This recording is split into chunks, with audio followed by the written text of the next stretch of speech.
Bonjour à tous, c'est Nathan du blog Investir pour réussir. On se retrouve aujourd'hui dans une nouvelle vidéo où je vais vous montrer comment investir de manière rentable dans la ville de Nîmes. Alors pour moi, un investissement rentable, ça passe tout d'abord par un emprunt à 110%. C'est-à-dire que vous allez emprunter le coût d'achat, les frais de notaire et les coûts des travaux. On appelle ça un prêt à 110%. Vous avez donc une mensualité à rembourser tous les mois à la banque. Cette mensualité doit être payée entièrement par le ou les locataires. Plus les locataires, donc les loyers, doivent payer les charges d'exploitation d'un bien, comme la taxe foncière, les charges de copropriété, les frais d'agence éventuellement, etc., etc. Donc au minimum, il faut viser un bien qui s'autofinance, c'est-à-dire avoir des revenus égaux aux charges. Comme ça, c'est une opération nulle. Les meilleurs d'entre nous et les meilleurs investisseurs chercheront à avoir un cash flow positif, c'est-à-dire avoir des revenus au-dessus des dépenses et ainsi gagner de l'argent tous les mois grâce à leur investissement immobilier. Et c'est ce qu'on va essayer de trouver à Nîmes. Donc pour y parvenir, j'ai identifié 6 étapes. Premièrement, ce sera une prise d'information sur la ville de Nîmes et son marché locatif. Ensuite, ça sera l'estimation des loyers pratiqués à Nîmes pour savoir combien on va pouvoir louer notre investissement. Ensuite, ça sera la sélection d'un bien actuellement à vendre sur le marché nîmois. Donc c'est une étude concrète avec des cas réels. Ensuite, ça sera une estimation rapide du rendement pour savoir si oui ou non c'est intéressant d'aller plus loin dans nos calculs et du coup de programmer une éventuelle visite pour ce bien. Cinquième étape, ça sera le calcul des mensualités du crédit, car comme je l'ai dit, c'est très important d'avoir un bien qui s'autofinance au minimum et même qui dégage du cash flow. Justement, pour valider toute notre vidéo et notre étude, la dernière étape, on va utiliser mon calculateur personnel de rentabilité pour faire différents scénarios, par exemple pour savoir à quel prix il faut acheter pour être à l'autofinancement, ou comment améliorer son autofinancement, enfin comment améliorer son cash flow tous les mois en jouant par exemple sur les charges d'exploitation, la durée du prêt ou tout simplement le montant du loyer. Donc on va partir tout de suite pour la première étape et la prise d'information sur la ville de Nîmes. Alors tout d'abord, ce que je voulais préciser moi, c'est que Nîmes, je connais la ville en tant que touriste, j'ai pu passer quelques journées dans cette très belle ville de Nîmes. Ensuite, ce que je voulais dire, c'est que ça fait partie du top 20 des plus grandes villes de France en termes de population. Donc top 20, ça veut dire qu'il y a un marché locatif pour à peu près tous les types d'exploitation des biens immobiliers. Donc je vais survoler simplement les étapes que j'ai plutôt l'habitude de rentrer en profondeur dans des villes un peu plus petites. Mais là, top 20, c'est sûr que vous aurez du monde pour à peu près tous les modes d'exploitation d'un bien immobilier. Donc, premièrement, ce que j'aime bien regarder, c'est quand même le nombre d'habitants dans une ville. Donc vous pouvez taper Nîmes Wikipédia. Vous allez avoir la population, donc c'est 150 000 habitants à Nîmes, c'est énorme. Et la population aire urbaine qui est de 268 000 habitants. Donc ça fait vraiment un énorme bassin d'emploi et de futurs locataires. Je vous conseille de lire la page Wikipédia. Tout simplement, vous allez en apprendre énormément en peu de temps sur le revenu moyen des personnes qui habitent à Nîmes, sur les différents types de population, sur les différentes entreprises et grandes entreprises de cette ville ou de la région. Pour ceux qui ne savent pas situer la ville de Nîmes, je vais ouvrir tout de suite la carte de France. Et donc, Nîmes, c'est simple, c'est sur la route entre Lyon et Montpellier et pas très loin de Marseille, donc à côté de deux très grandes villes de France. C'est de toute façon une zone de France qui est très peuplée et Nîmes ne fait pas exception.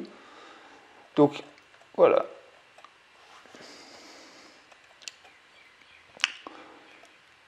Ensuite, ce que j'ai l'habitude de regarder, c'est les universités.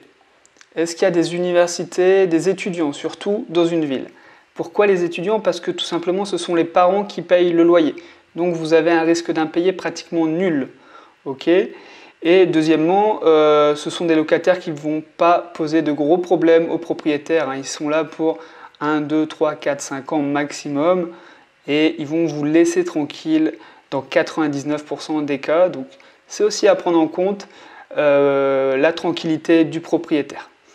Ensuite, j'aime bien regarder les hôtels dans une ville ou dans un quartier pour ceux qui seraient intéressés par de la location courte durée, location saisonnière, location Airbnb. Pourquoi? Parce que ces groupes hôteliers ont fait des études bien plus approfondies que nous en tant que particuliers. Et s'ils ont décidé de s'installer à un endroit précis, ça veut dire qu'il y a un marché, de toute façon, pour de la location courte durée. Donc un marché locatif, c'est un moyen de voir s'il y a un marché locatif grâce à la présence d'hôtels. Ensuite, j'aime bien regarder les hôpitaux aussi, parce qu'on oublie souvent, mais ça regroupe énormément de personnel soignant, personnel médical.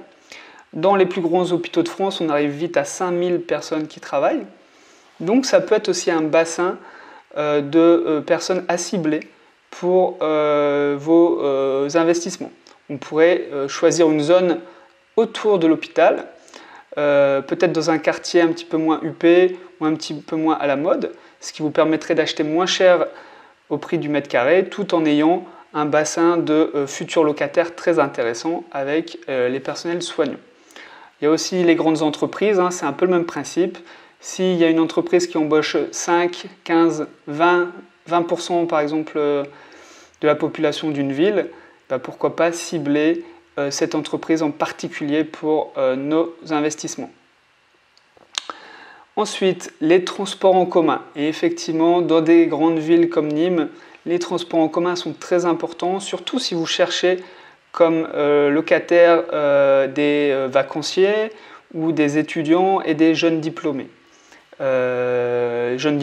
Donc jeunes salariés. Pourquoi? Parce qu'eux, ils ont envie de se déplacer à n'importe quelle heure dans la ville et n'importe où facilement. Donc, choisir un emplacement à côté des transports en commun, c'est important, je pense, pour ce type de population. Et ensuite, le meilleur conseil que je peux vous donner, c'est vraiment de prendre du temps pour passer du temps dans la ville de Nîmes. On ne peut pas tout faire à distance, on ne peut pas tout faire via Internet. Donc prenez des week-ends et explorez petit à petit la ville de Nîmes. Regardez qui habite dans tel ou tel quartier, regardez la population, regardez l'état des quartiers, regardez les projets urbains aussi à venir dans la ville de Nîmes par exemple. Et posez des questions aux habitants sur place. Faites-vous passer pour un futur locataire. Et posez vraiment toutes vos questions, vous allez en apprendre énormément. Pour moi, l'objectif, c'est toujours de viser des biens immobiliers dans des quartiers qui ne font pas parler d'eux. Qui ne font pas parler d'eux en mal, bien évidemment, mais aussi qui ne sont pas trop surcotés. Comme ça va vous permettre d'acheter un prix au mètre carré en dessous et du coup de faire une meilleure affaire et avoir une meilleure rentabilité. Ok, on va passer tout de suite à l'étape numéro 2 et l'estimation des loyers pratiqués. Alors, évidemment, nous, on souhaite emprunter la totalité du projet à la banque et gagner de l'argent tous les mois. Donc ça ne va pas se faire en louant un T3 à une famille. Voilà. Ce qu'il faut faire, c'est transformer vraiment l'usage du bien immobilier. Ça peut être transformer son mode de location, faire une colocation par exemple, acheter un grand appartement et le louer à la chambre. Ça va vous permettre d'avoir des revenus supplémentaires. Ça peut être acheter un immeuble de rapport, donc bénéficier du prix de gros. Acheter 5 appartements d'un coup vous coûtera moins cher que d'acheter 5 fois un appartement à la fois. Il y a aussi la division. Acheter un grand appartement et le diviser en 2 studios ou 2 T2. Ça marche très bien. Vous avez aussi l'agrandissement, c'est-à-dire créer des chambres supplémentaires ou des pièces supplémentaires, comme un grand studio de 35 mètres carrés, créer une chambre pour le louer au prix d'un T2.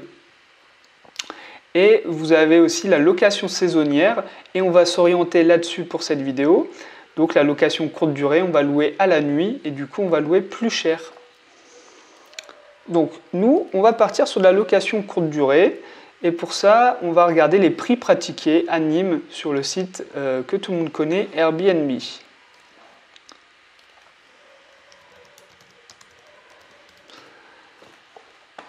Alors moi, je vais vous conseiller tout de suite de partir sur 7 jours de location à la fois, histoire de limiter vraiment tout ce qui est logistique, hein, déplacement, remise des clés, nettoyage des draps, réponse aussi aux questions via l'interface Airbnb ou Booking. Donc pour limiter, je vais louer 7 jours à la fois, une semaine à la fois. Je vais regarder les prix pratiqués, par exemple en septembre. Et nous, notre capacité d'accueil, ça sera 2 personnes, hein, 2 adultes. Donc un studio ou un T2, ça nous ira très bien. On va faire un logement entier. Et on va regarder les studios. Les studios à Nîmes. Donc, on nous parle de studio, 33 € la nuit. Donc je note tout simplement le prix. Ensuite, studio mezzanine, d'accord. 44 € la nuit. Là, c'est jusqu'à 4 voyageurs. Ok, on va noter.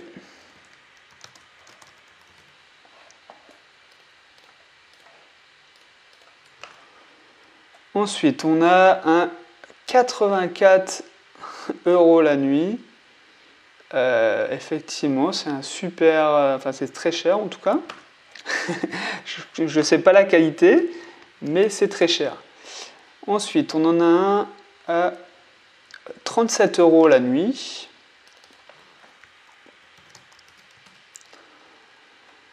« 36 €, 45 €. 36 €, 45 € la nuit. Alors, il va falloir faire une estimation du prix qu'on va louer chaque nuit. Et donc, j'ai envie de partir sur un prix qui n'est pas trop élevé, hein, pour ne pas risquer de me tromper dans mon estimation. Et si j'arrive pas à louer à ce prix-là, ça peut être une véritable catastrophe pour la suite de mon étude et de mon investissement. Donc je ne vais pas prendre une estimation trop élevée. Je vais partir sur 44 € la nuit. Je dis 44, je pourrais même prendre une marge de sécurité, 40 €. Hein, je vais partir sur 40 €. 40 € par nuit. Ouais. Ça me paraît pas mal. Je prends pas de risque. Je suis pratiquement sûr de louer à ce prix-là parce que je vais rénover aussi le bien. Hein, je vais lui créer de la valeur, je vais le remettre en état neuf. Donc il n'y a pas de raison de ne pas louer à ce prix-là. Je pourrais même faire une deuxième estimation avec un prix de location à la nuit un petit peu plus élevé. Ok, on va passer à la troisième étape du coup, et les biens à vendre. Donc on va chercher des biens entre 17 et 25 mètres carrés, de quoi héberger 2 personnes. Hein. Et pour ça, je vais passer par le site Bien Ici.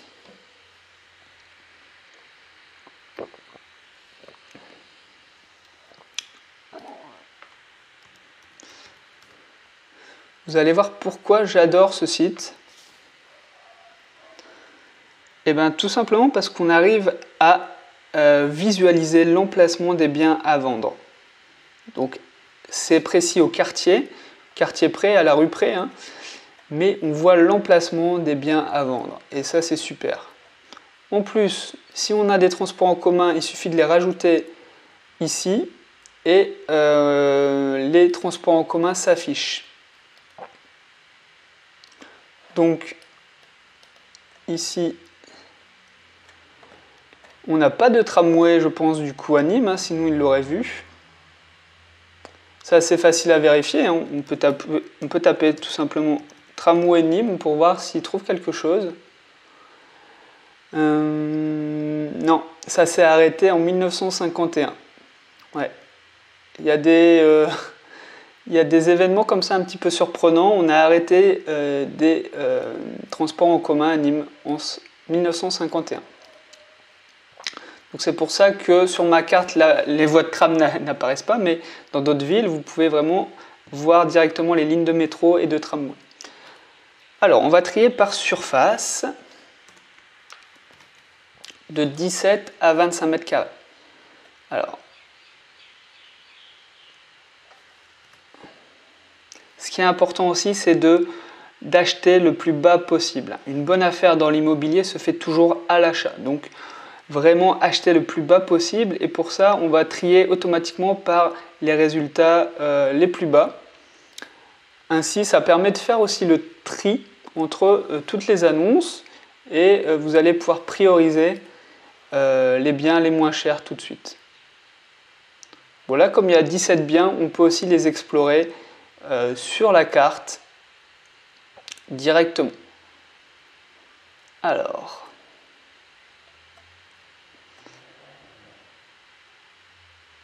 on a un bien ici à 39 500 €. Ok, regardons un petit peu ce que c'est. D'accord, dans une résidence. Voilà. Le problème, c'est que on est sur. Alors, on nous parle de résidence.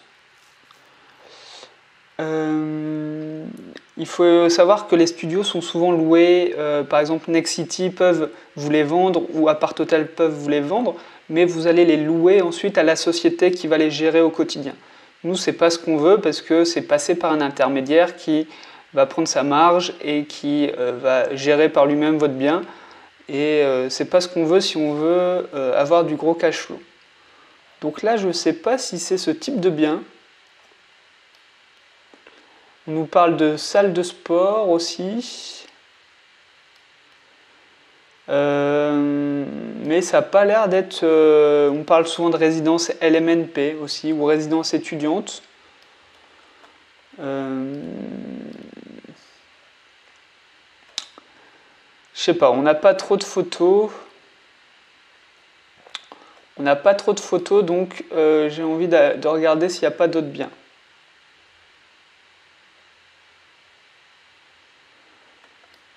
D'accord, voilà, là on nous parle directement, c'est un appartement vendu en bail commercial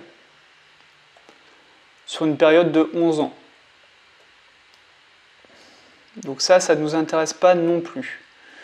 Est-ce qu'on a un autre bien ici? D'accord, ça c'est parfait.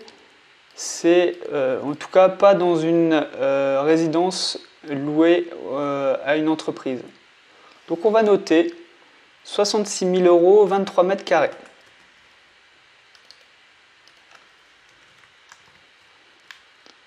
« 23 mètres carrés. Ensuite, on a ici un bien à 40 000 €. Ok, proche de la fac Vauban, donc lisez aussi les annonces, hein, vous allez en apprendre énormément sur la ville.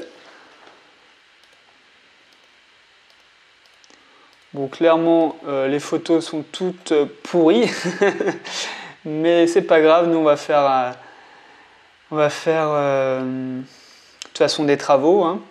Donc là, 24 mètres carrés, 40 000 €.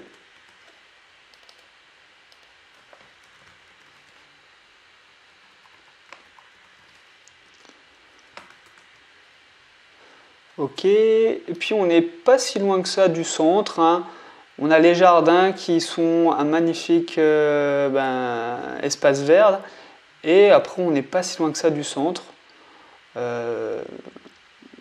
Les arènes sont ici, donc on n'est pas très loin. De toute façon, ça reste une ville à taille humaine. Hein. Ok, un autre appartement, une résidence de standing. D'accord. Acquis en PLS. Pour moi, la résidence de standing, ça veut dire aussi qu'on va la louer en bail commercial. Hein. Donc ça ne nous intéresse pas. Non, hein, je pense qu'il faut partir sur le bien à 40 000 € qu'on a vu. Pourquoi? C'est déjà un prix bien plus inférieur que tout ce qu'on a pu voir ailleurs. Ensuite, il est quand même pas trop mal situé. Et puis, il n'y a pas non plus énormément de choix aujourd'hui, à l'heure où je fais cette vidéo, c'est-à-dire début mai 2020. Ok, on va donc partir pour ce bien pour la 4e étape et l'étude rapide de la rentabilité. Donc, on a un coût d'achat de 40 000 €. On a des frais de notaire qui vont être aux alentours de 10%, donc 4 000 €. Les coûts de travaux, donc là il va falloir faire passer au moins 2 artisans pour avoir 2 devis différents pour être sûr du montant qu'on va dépenser en travaux. Ça c'est important de savoir où on va, parce qu'entre 10 000 et 30 000 € de travaux, vous avez bien compris que ce n'est pas du tout la même chose. Donc, pour le bien à 40 000 €, est-ce qu'on peut estimer des travaux? Moi, j'aime bien vous donner 300 € du mètre carré pour des petits travaux et 500 € du mètre carré pour des plus grands travaux comme une salle de bain et une cuisine. Donc déjà pour moi, là on voit le bout de la cuisine, c'est juste un évier. Et la salle de bain, on voit un rideau sale avec ce qu'on trouve à peu près partout pour des étudiants. Donc une douche, à mon avis, pas très sympa tout simplement. Donc il va falloir refaire la cuisine et la salle de bain au minimum. Donc comptez 4 000 € par pièce, on est déjà à 8 000 €. Plus rénover l'ensemble de l'appartement. Là on voit qu'il y a des carreaux, murs. Ça c'est vieux tout simplement. Hein. Il faut que ça donne envie quand même aux vacanciers de choisir votre appartement. Donc je pense qu'on est à 8 000 €, il faut au moins rajouter 7 000 € supplémentaires et arriver à 15 000 € de travaux minimum. Hein. Minimum 15 000 € de travaux supplémentaires, voire plus, selon après la visite aussi, bien évidemment. Donc, on aurait un coût total du projet à 59 000 €. On reste dans des prix raisonnables pour un premier investissement, par exemple. Alors, on voulait louer 40 € la nuit. On va partir sur un mois de 30 jours. Et ça nous fait donc 40 € x 30, pour pas dire de bêtises. Donc c'est 1 200 € brut. 1 200 € brut, d'accord. Bon. On verra par la suite qu'on prendra en compte la vacance locative, importante dans la location courte durée. Vous n'allez pas louer votre appartement tous les jours de l'année. Hein. Mais c'est un bon point de départ. Alors, on doit regarder si ça respecte la règle des 1%. Alors, la règle des 1%, c'est quoi? C'est est-ce qu'un mois de loyer brut, donc 1 200 €, correspond à au moins 1% du coût total d'achat. Donc, pour 1 200 € de loyer brut et 59 000 € coût total de l'opération, on est à 2% en fait tout simplement du montant total, donc c'est énorme, vraiment. Déjà atteindre les 1%, c'est un signe de gros cash flow, mais alors là arriver à 2%, c'est vraiment très bon signe. Alors après on va mettre entre parenthèses, parce qu'on n'a pas pris en compte la vacance locative qui va être beaucoup plus importante en location courte durée, mais c'est vraiment bon signe. On va passer donc à l'étape numéro 5 et le calcul des mensualités du crédit.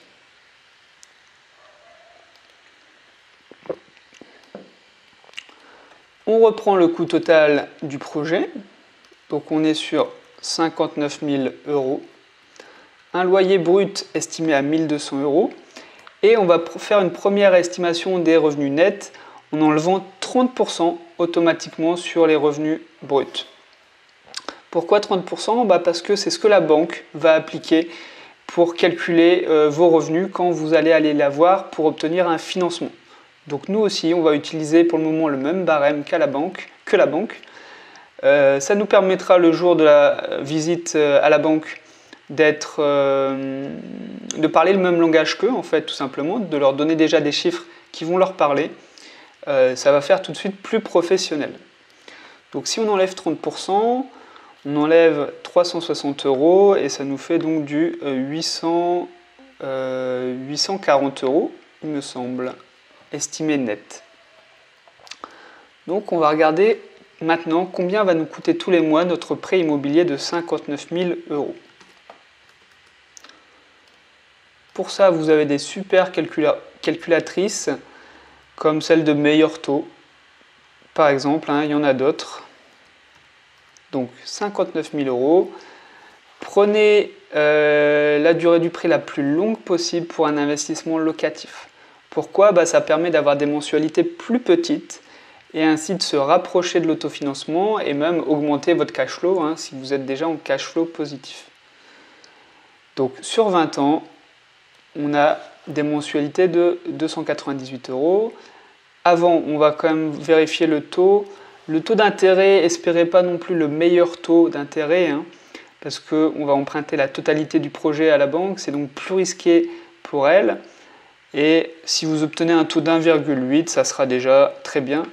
N'oubliez pas que le plus important, c'est vraiment de se faire financer à 110%. Donc ne chipotez pas pour 0,1, 0,2% de prêt. Par contre, pour le taux d'assurance, vous pouvez obtenir mieux que 0,34. Vous pouvez obtenir 0,1% si vous êtes plutôt en bonne santé. Moi, j'ai obtenu 0,07% par exemple. Et au pire, vous pouvez toujours faire de la délégation d'assurance, c'est-à-dire prendre l'assurance de votre crédit ailleurs qu'à la banque qui vous prête l'argent. Et faire une délégation d'assurance, souvent, c'est bien plus rentable. Vous obtiendrez des meilleurs taux. On a donc des mensualités de 298 €.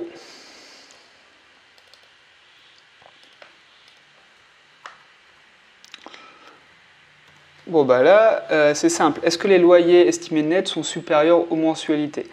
Oui, largement, avec 840 € estimés nets et seulement 298 € de mensualité, on est à plus de 500 € de cash flow tous les mois.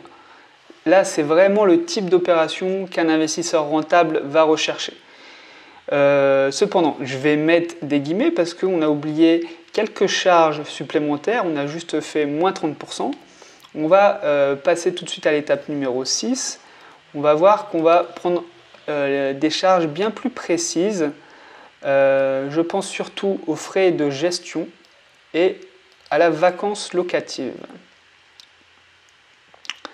Donc, on va reprendre les chiffres de départ. On est sur 40 000 € et 24 mètres carrés.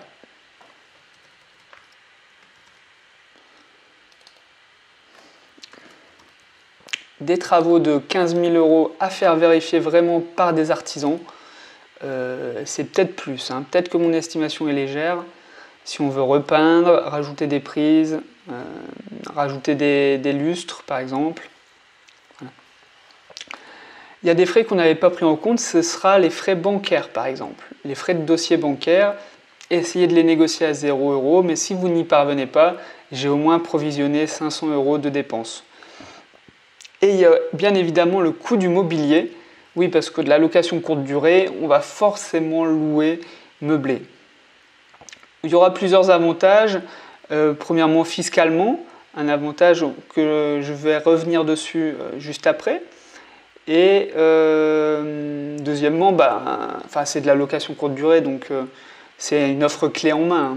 On retrouve tous les services, tous les équipements dans un studio meublé. Donc on va meubler et là où ça pourrait vous coûter 2000 € pour un étudiant à l'année, pour la location courte durée, c'est pas le moment de restreindre le budget. La déco est très importante pour attirer l'œil, donner envie aux futurs vacanciers. Donc 3000 €, ça me paraît très bien avec le lit, le matelas, les ustensiles de cuisine, les tables, chaises, peut-être un canapé, ça sera canapé-lit ou lit tout simple. Qu'est-ce qu'il y a d'autre? Un peu d'équipement pour la salle de bain. Et après, c'est de la déco. Donc 3 000 €, ça me semble très bien. Si vous voulez mettre 5 000 €, allez-y. Hein. Vaut mieux rajouter 2 000 € maintenant dans le mobilier et louer beaucoup plus souvent votre appartement que restreindre le budget et louer une fois sur deux. Au niveau du financement, ça on n'y touche pas, ça reste les mêmes chiffres qu'à l'étape numéro 5. Alors la fiscalité. Je rappelle un peu comment fonctionne la fiscalité dans l'immobilier. Tout dépend de votre tranche marginale d'imposition, c'est-à-dire votre TMI qui est défini par vos revenus de salarié. Plus vous gagnez d'argent, plus vous montez de tranche. Les plus connus sont 14, 30 et 40%. Et après, chaque euro touché dans l'immobilier va être taxé à 30%. Enfin, si on prend un exemple avec un TMI de 30%, donc sera taxé à 30%, plus il faudra rajouter les prélèvements sociaux, la CSG de 17,2%. Donc on arrive plutôt à 47,2% d'impôt. Après, vous avez plusieurs régimes de déclaration. Vous avez le régime réel, on va prendre en compte vos dépenses, et le régime micro-foncier, on va prendre un abattement automatiquement sur vos revenus imposables. Mais si vous êtes à un TMI à 30%, ça sera du coup plutôt 47,2% d'impôt sur chaque euro touché. Et vous l'avez compris, ça impacte énormément la rentabilité d'un bien. Heureusement, en louant meublé, d'ailleurs je vous conseille à tous de faire des investissements meublés, vous allez pouvoir amortir le prix du bien, 40 000 € sur 30 ans. Donc ça nous fait quand même près de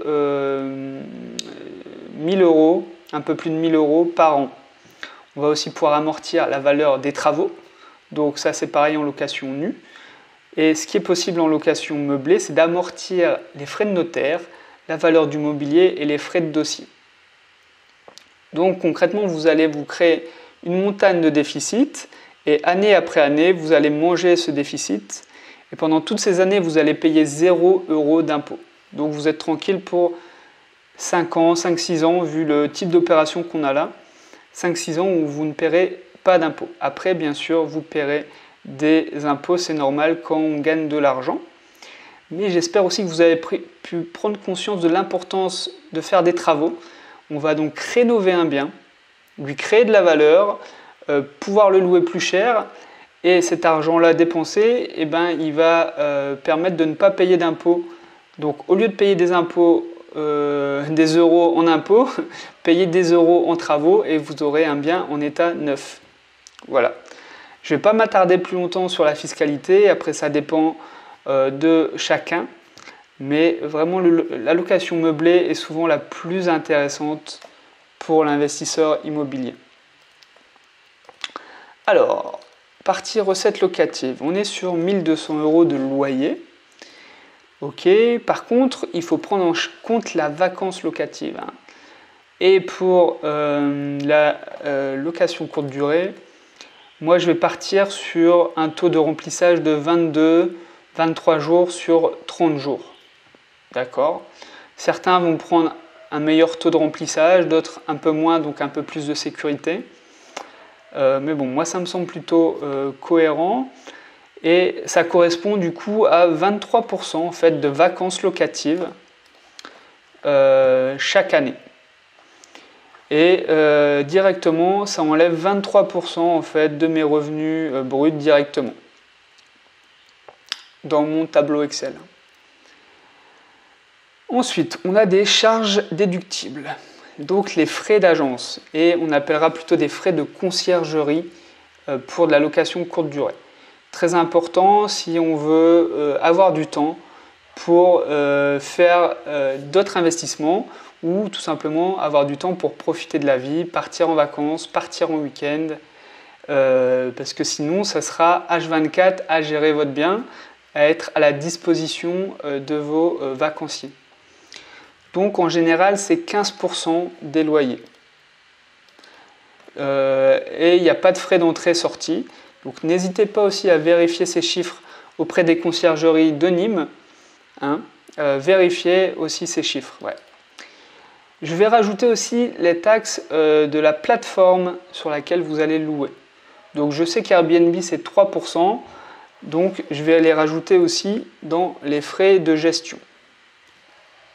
On arrive déjà à 18% de frais de gestion. Ensuite, vous avez la taxe foncière et les charges de copropriété. Ça, il faut les demander aux propriétaires. C'est très important parce que ça varie d'un immeuble à l'autre et d'une rue à une autre dans une ville.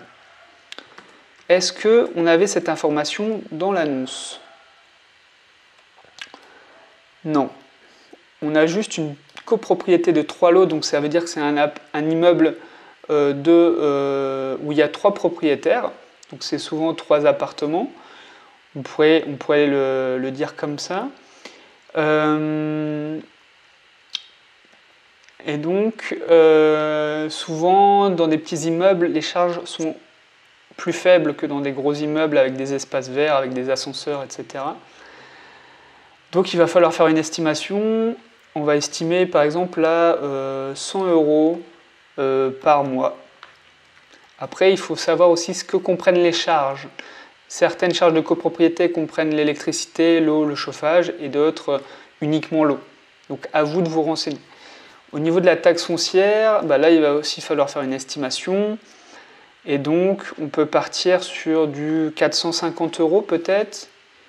On a un petit studio, allez, 400 €. Voilà. Au niveau des réparations, vous aurez toujours des réparations, que ce soit au niveau du mobilier ou changement de prise, changement de lavabo, une fuite, etc., etc. Donc je prends toujours un demi-mois de loyer, donc 600 €. Et au niveau de l'assurance propriétaire non occupant, qui est obligatoire, ça va vous coûter dans les 100 €.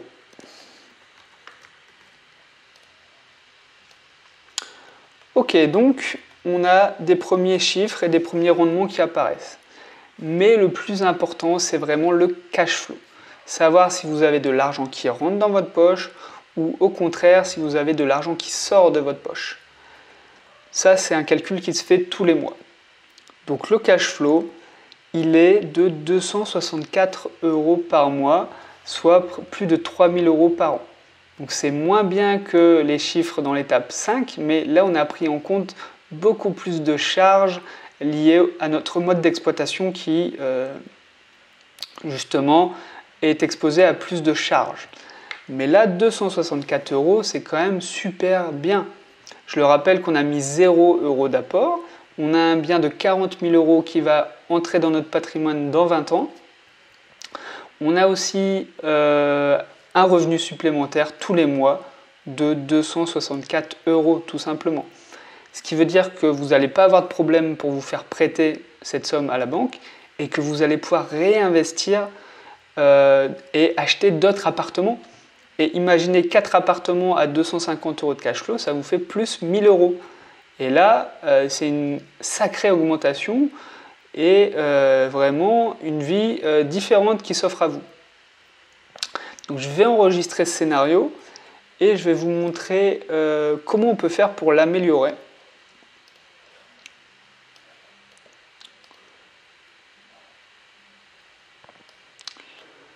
Alors, le premier élément, c'est bien sûr faire baisser le prix d'achat. N'hésitez pas à négocier, même si vous négociez que de 1000 €. En combien de temps vous avez gagné 1000 €? Si vous gagnez 1000 € en 1 heure de négociation, vous aurez gagné votre journée, voire votre semaine, voire même votre mois. Donc, n'hésitez vraiment pas à négocier. C'est pas parce que le prix est bas que vous ne pouvez pas négocier. Dites-vous bien que le vendeur est encore plus susceptible de faire baisser son prix quand le prix est bas parce qu'il est motivé pour vendre. Il est motivé parce qu'il a déjà mis un prix assez bas pour attirer des acheteurs. Donc quand un vendeur est motivé pour vendre, il est plus susceptible d'accepter d'encore baisser son prix. Bon là j'ai bien conscience que 40 000 € c'est déjà pas très cher il me semble. Je vais faire une négociation de 5 000 €. D'accord. Je vais enregistrer le scénario.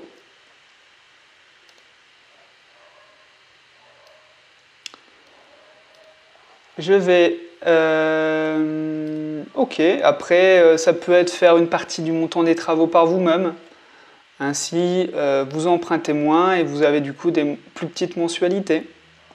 Tout est possible. Au niveau du financement, bon, on pourrait bien sûr avoir des taux d'intérêt plus faibles, mais ce qui joue le plus, c'est la durée du prêt. Là, 20 ans pour un prêt de 57 000 euros, c'est la durée max. Hein. Je ne pense pas que vous aurez plus. Si c'est des plus grandes sommes, on peut avoir parfois 25 ans. Ce que j'ai envie de vous montrer, c'est l'inverse plutôt. Si on prend un prêt que sur 15 ans, hein, vous allez voir la différence, on va avoir un moins bon cash flow. Mais ça vaut le coup de faire ce scénario pour vous montrer l'importance de la durée du prêt. Ensuite, le loyer.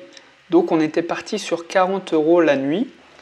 Et si on fait une estimation à 44 euros la nuit par exemple, donc 44 euros, ça nous ferait 1320 euros brut. Bien sûr, on applique les pourcentages de vacances locatives et de gestion, mais c'est pas, enfin voilà, on a quand même augmenté le loyer à 44 euros la nuit. Est-ce que j'ai remis sur 20 ans? Je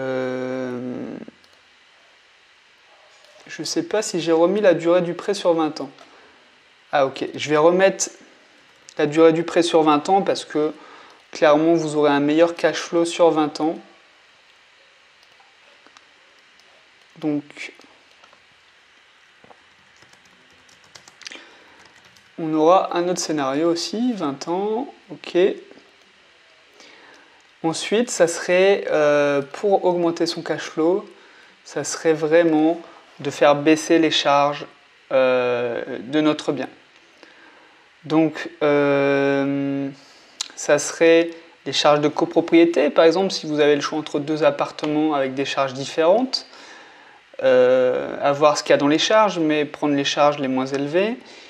Et après, les frais d'agence, si vous voulez vous en occuper par vous-même, on peut les enlever pour vous montrer combien ça vous ferait en plus de cash flow.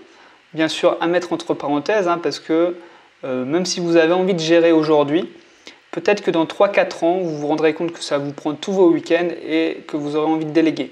Donc autant faire une simulation avec, quand même, on ne sait jamais. Mais bon, si on enlève les frais de gestion, vous gérez par vous-même, c'est à côté de chez vous, ou c'est au-dessus de chez vous, je ne sais pas. Je mets quand même les frais de la plateforme Airbnb.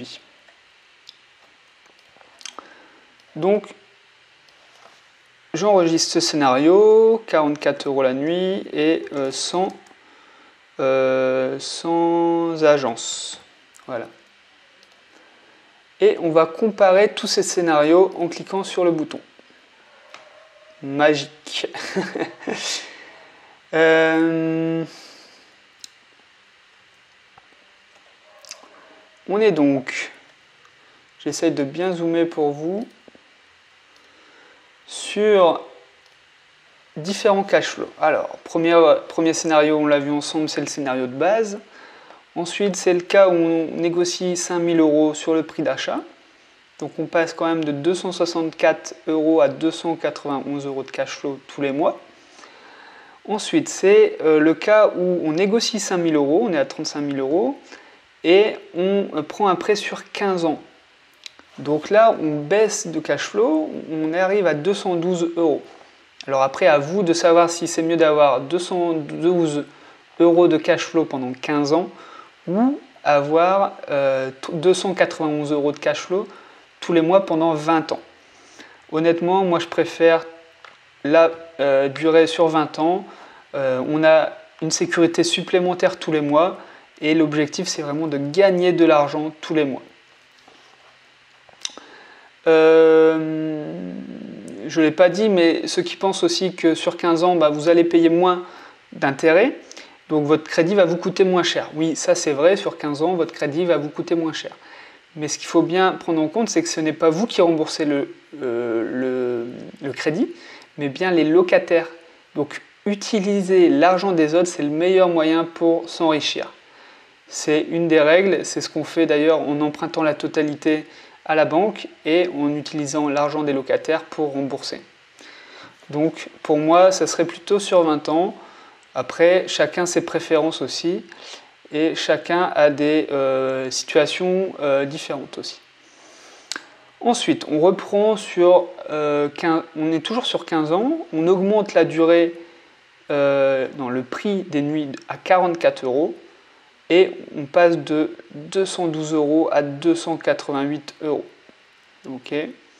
Si on reprend une durée de prêt sur 20 ans, on passe de 288 € à 367 €. On voit quand même une sacrée différence. Et puis ensuite, si on reste à 44 € par nuit et qu'on ne fait pas appel à une agence, on passe de 367 € à 504 €. Et là, ça devient vraiment énorme. Mais bon, il n'y a pas d'agence, donc vous utilisez votre temps pour gérer. Ça peut être bien au début. Je pense que dans le temps, c'est un petit peu contraignant quand même. Et surtout, du temps passé à gérer votre bien, vous ne pouvez pas le passer à réinvestir en achetant d'autres biens. Bon, je suis content parce que j'ai pu vous montrer qu'en transformant vraiment l'usage d'un bien, donc ici la location courte durée, mais ça aurait pu être de la colocation par exemple, on arrive vraiment à dégager du cash flow tous les mois. Ça, c'est le plus important si vous voulez multiplier vos investissements, augmenter vos revenus, vous créer des sources de revenus passifs. C'est la clé, vraiment, c'est le cash flow. Ensuite, vous avez les charges que vous pouvez jouer dessus. Vous avez la durée du prêt, vous avez forcément les travaux pour créer de la valeur et pouvoir louer plus cher. Tout ça, c'est un tout, mais on a pu voir ensemble différentes étapes pour y parvenir et faire un achat rentable à Nîmes. Donc si vous voulez faire vos propres calculs, vous pouvez télécharger mon calculateur tout de suite, c'est dans la description de cette vidéo. Vous pouvez aussi télécharger mon guide pour faire la bonne affaire dans l'immobilier dans lequel je donne 7 astuces pour acheter en dessous du prix du marché. Si vous voulez vous instruire encore davantage sur l'investissement immobilier, vous pouvez aussi vous abonner à ma chaîne YouTube, c'est juste au-dessus. Et vous pouvez aussi mettre en commentaire le nom des villes dans lesquelles vous aimeriez que je fasse le même type de vidéo. En tout cas, moi je vous souhaite de très bons investissements à Nîmes et il y a vraiment possibilité, mais aussi partout ailleurs en France. Et je vous dis à la prochaine.